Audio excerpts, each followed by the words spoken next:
एक गांव में दो भाई रहते थे, किशन और बीरू। बीरू बहुत ही धनवान व्यक्ति था। उसके पास धन की कोई कमी नहीं थी। और उधर उसका छोटा भाई किशन बहुत ही गरीब व्यक्ति था। किशन अपने खेत में मजदूरी करके दिन भर गुजारा किया करता था। दोनों के माता पिता उनके बचपन में ही गुजर जाते हैं। उनके माता पिता की मौत के बाद बीरू बड़ी ही चालाकी के साथ सारा धन हड़प लेता है और किशन को एक छोटी सी जमीन दे देता है जिससे वह अपना गुजारा कर सके। लेकिन बीरू इतना सारा धन पाकर भी खुश नहीं था। उसके मन में और धन पाने की चाहत थी। इसलिए अब उसकी नजर उसके छोटे भाई किशन की जमीन पर थी। बीरू किसी भी तरह किशन की जमीन हड़पने की फिराक में था, क्योंकि किशन की जमीन बहुत ही उपजाऊ थी। बहुत कम मेहनत में बहुत अच्छी फसल हो जाती थी। फसल की उपजाऊ होने के कारण उसके बेटे की पढ़ाई लिखाई और उनके घर का गुजारा हो जाता था। और किशन उसी जमीन के सहारे अपने बेटे को बड़े शहर में पढ़ा रहा था।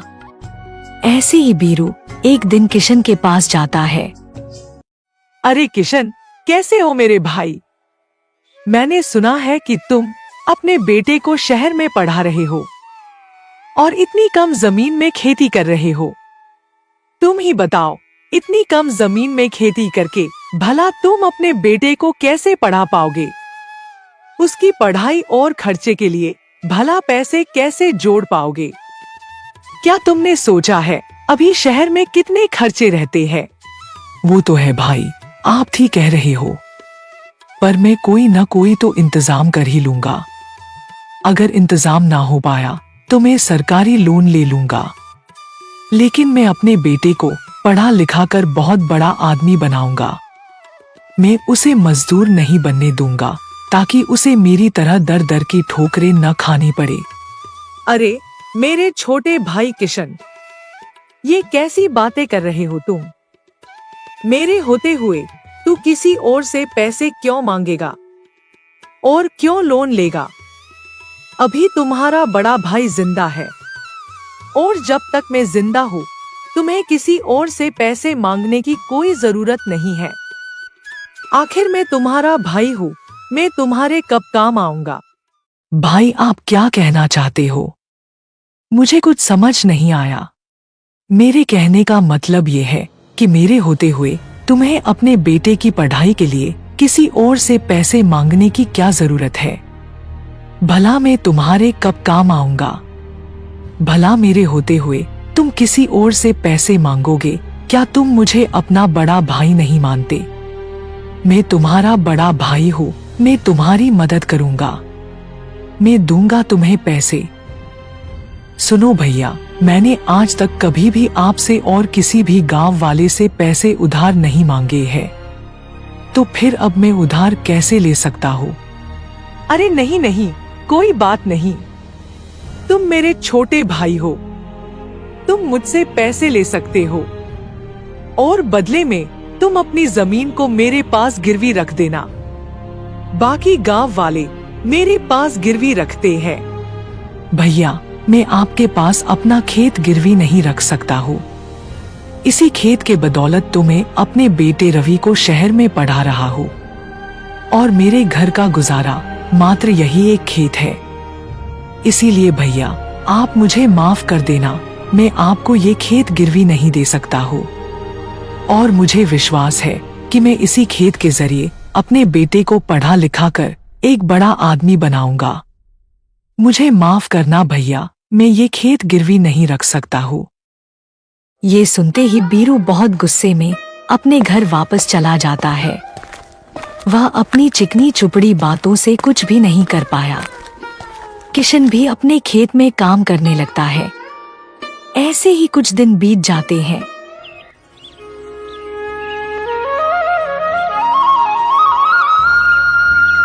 मुझे किसी न किसी तरह से किशन से उसकी जमीन लेनी है। बीरू इतना सोचकर सोच में पड़ जाता है कि मोहन की जमीन को कैसे हड़प लिया जाए। तभी बीरू के दिमाग में एक विचार आता है और वह किशन के घर की तरफ जाता है।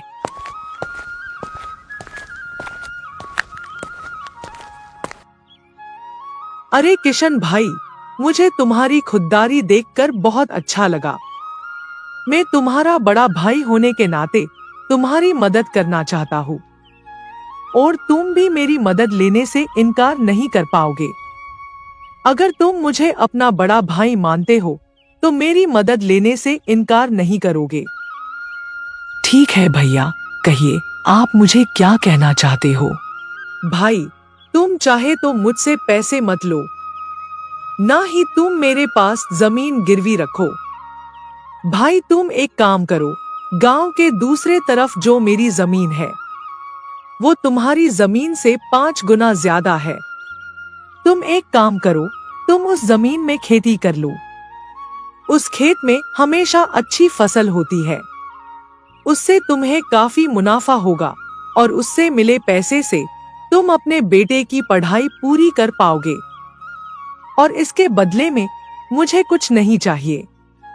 बस एक छोटी सी बात है कि जब तक तुम उस जमीन पर खेती करोगे तब तक वो जमीन तुम्हारी रहेगी और तुम्हारी जमीन मेरे पास रहेगी। अच्छा ठीक है भैया, मुझे आपकी बात मंजूर है। आप जैसा कह रहे हैं वैसा ही होगा। मैं आपकी जमीन पर इस बार खेती करूंगा। किशन ना चाहते हुए भी अपने बड़े भाई बीरू की बात मान जाता है और बीरू अपनी चालाकी से किशन से कागजात पर अंगूठा लगवा लेता है, क्योंकि किशन को पढ़ना लिखना नहीं आता था। ऐसे ही कुछ दिन बीत जाते हैं। ऐसे ही एक बार किशन खेत में काम कर रहा होता है। आज का काम तो पूरा हुआ। मैंने सारे पौधे लगा दिए हैं। बस कल सुबह का इंतजार है। कल सुबह आकर मैं इन्हें खींच दूंगा। चलो, अब मुझे भी घर चलना चाहिए।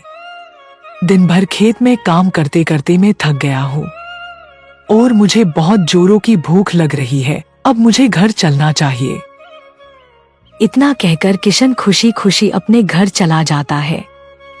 अगली सुबह जब किशन अपने खेत में जाता है तो वह देखता है कि उसके सारे पौधे सूख चुके थे। किशन यह सब देखकर हैरान हो जाता है। उसे समझ में आ जाता है कि उसके भैया ने उसे धोखा दिया है। अपनी चिकनी चुपड़ी बातों में लाकर उसे ठग लिया है। यह तो एक बंजर जमीन है। हे भगवान, अब मैं क्या करूं? ये क्या हो गया मेरे साथ?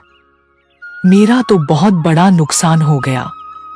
हे भगवान, मेरा तो पूरा खेत बर्बाद हो गया। अब मैं मेरे इस महीने का गुजारा कैसे चलाऊंगा? भैया ने मुझसे झूठ बोला, मुझे ठग लिया है उन्होंने। ये तो एक बंजर जमीन है। मैं अभी भैया के पास जाता हूँ। हाँ, यही सही रहेगा।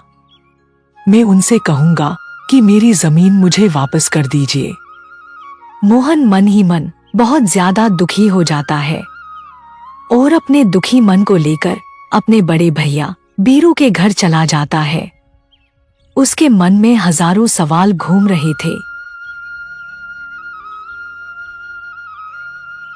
बड़े भैया सुनिए, आपकी जमीन मेरे किसी काम की नहीं है। वह जमीन एक बंजर जमीन है, इसलिए आप कृपा करके मेरी जमीन मुझे वापस लौटा दीजिए। अभी तक मेरा उस जमीन पर बहुत सारा नुकसान हो चुका है। क्या रे किशन, ये तू क्या कह रहा है? और पहले तू ये बता कि तू किसे पूछकर अंदर आया है? और तुम ये मत भूलो कि तुमने अपनी मर्जी से कागजों पर अंगूठा लगाया था। तुम्हारी जमीन मेरी है और यह भी तुम्हारी मर्जी से हम दोनों ने अपनी जमीन अदला बदली कर ली है। अब तुम्हारा इस जमीन पर कोई अधिकार नहीं है। अब वह जमीन सिर्फ मेरी है। इसलिए खैरियत चाहते हो तो तुम यहाँ से चले जाओ और जाकर अपने उस बंजर जमीन पर खेती करो। चल निकल अब यहाँ से। और दोबारा यहाँ आया और जमीन लेने की बात कही तो मैं तुम पर पुलिस केस कर दूंगा। किशन कुछ भी नहीं कर पाया और मायूस होकर घर लौट आया। किशन मन ही मन बहुत ही ज्यादा दुखी था। ऐसे ही दिन बीतने लगते हैं और एक दिन किशन का बेटा रवि अपने पिताजी के पास पढ़ाई की फीस के लिए फोन करता है। पिताजी, महीना पूरा हो गया है, फीस देने का समय आ गया है, इसलिए मेरी फीस भिजवा दीजिएगा।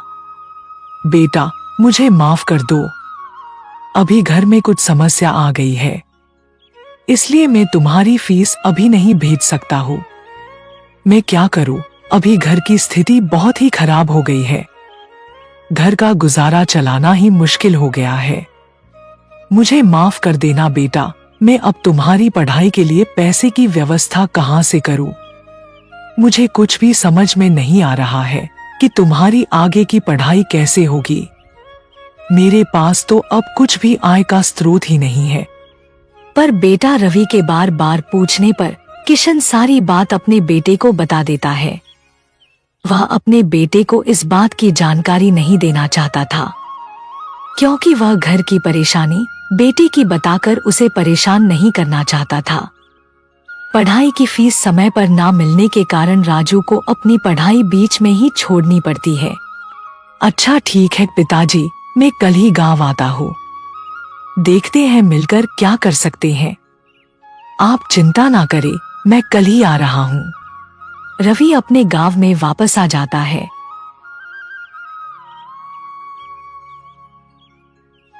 अरे वाह भाई वाह, गांव की शुद्ध हवा और यह गांव का वातावरण बहुत अच्छा लग रहा है यहाँ आकर। शहर में तो सिर्फ प्रदूषण ही प्रदूषण है, गांव का कितना शुद्ध वातावरण है। घर पहुंचने के बाद किशन रवि को सारी सच्चाई बता देता है कि किस तरह बीरू ने उसकी जमीन हड़प ली। अच्छा, तो यह बात है। पिताजी, मेरे पास एक तरकीब है। रवि सारी तरकीब अपने पिताजी को बताता है। फिर दोनों बाप बेटे रात होने का इंतजार करते हैं।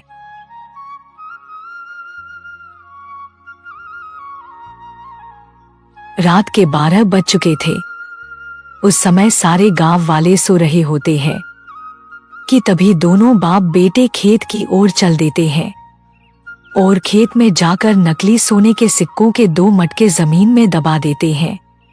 अगले दिन पूरे गांव में यह बात फैल जाती है कि खेती करने के द्वारा किशन को उसके खेत में 2 सोने से भरे हुए मटके मिले हैं। गांव के हर कोने में सिर्फ किशन की ही चर्चा हो रही होती है। जिसे भी देखो किशन की बातें कर रहे होते हैं।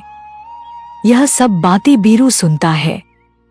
वह सोचता है, आखिर कैसे हो सकता है यह? बेकार के बंजर जमीन से सोने से भरा हुआ घड़ा कैसे हो सकता है? मतलब अब मुझे किशन से अपनी जमीन वापस लेनी होगी। बीरू किशन के घर जाता है। अरे किशन भाई, मुझे मेरी जमीन वापस चाहिए। मुझे मेरी जमीन वापस दे दो भाई। तुमने मुझसे मेरी जमीन ली थी ना, और अब मेरी जमीन आपकी है और आपकी जमीन मेरी है, और आप ही ने तो मुझसे कागजात पर अंगूठा लगवा लिया था, और अब आप भला वह जमीन मुझसे क्यों मांग रहे हो? अब तो वह जमीन मेरी है और मैं आपको जमीन क्यों दूं? नहीं भैया, उस खेत से मुझे बहुत ही लाभ हुआ है, मैं आपको वह जमीन नहीं दे सकता हूँ। कृपा करके वह जमीन मुझसे ना मांगे। अरे मेरे छोटे भाई, मैं तो उस दिन मजाक कर रहा था, ताकि तुम उस जमीन पर खूब मेहनत करो और फसल उगाकर अपने बेटे को आगे तक शहर में पढ़ा सको। और यह देखो, उस जमीन के कागजात, तुम मुझे मेरी जमीन वापस कर दो। रवि बीरू की सारी बातें सुनकर बोलता है, आपको आपकी जमीन वापस मिल जाएगी, पर जमीन वापस करने से पहले मेरी एक शर्त है, आपको माननी पड़ेगी। अरे रवि बेटा, मुझे तुम्हारी सारी शर्तें मंजूर है, बस तुम मेरी जमीन मुझे वापस कर दो। मैं तुम्हारी सारी शर्तें मानने के लिए तैयार हूँ। आपको हमारी जमीन और उसके कागजात वापस करने होंगे, और आपको वह जमीन लेने के लिए हमें 10 लाख भी देने होंगे, तभी हम आपको वह जमीन वापस देंगे, और यह सारा काम कागजात पर लिखित होगा। तभी बीरू मन ही मन सोचता है, इन दोनों बाप बेटे को क्या पता कि उन सोने के सिक्कों की कीमत कितनी है। यह बाप बेटे दोनों ही बेवकूफ है। यह सिर्फ 10 लाख के पीछे पड़े हैं। बेवकूफ कहीं के, मैं उन सोने के सिक्के को बेचकर एक दिन में ही करोड़पति बन जाऊंगा। हाँ हाँ बेटा, मुझे तुम्हारी सारी शर्तें मंजूर है। अच्छा तो ठीक है, मैं अब चलता हूँ।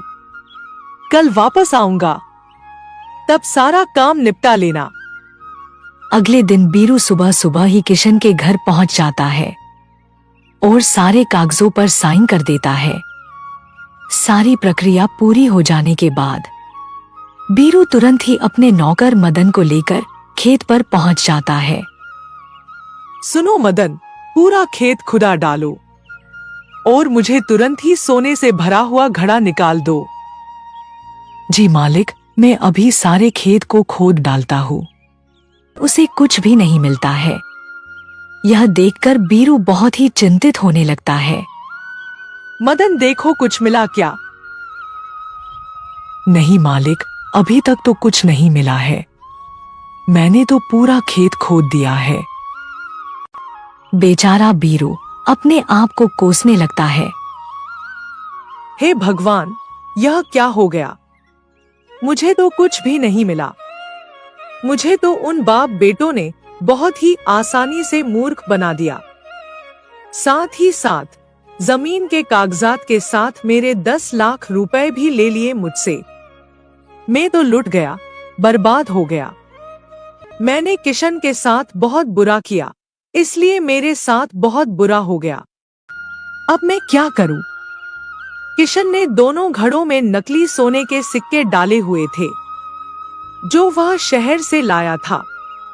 बीरू को अपनी गलती का एहसास हो गया था। अगर हमारी कहानी आपको अच्छी लगती है तो वीडियो को लाइक और चैनल को सब्सक्राइब करके एक अच्छा सा कमेंट जरूर कर देना।